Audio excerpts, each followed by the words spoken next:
Hi friends! Welcome back to my channel. In today's video, I'm going to show you how to enable Assistive Touch on Samsung Galaxy M16 5G.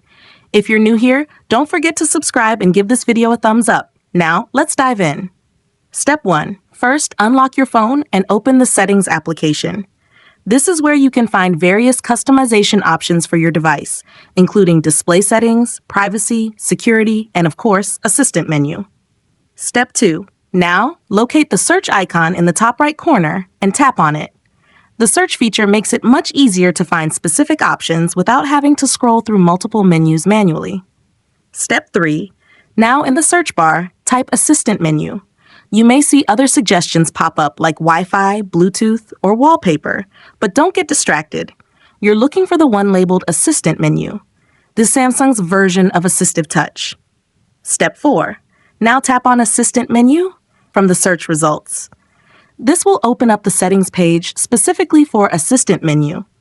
Sometimes you might see a preview or summary screen.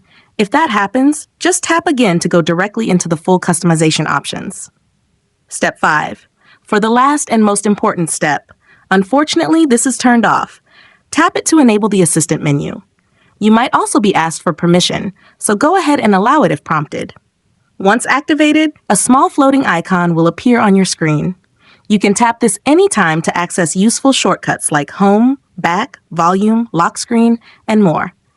If you found this tutorial helpful, don't forget to give it a thumbs up and subscribe to my channel for more great tips.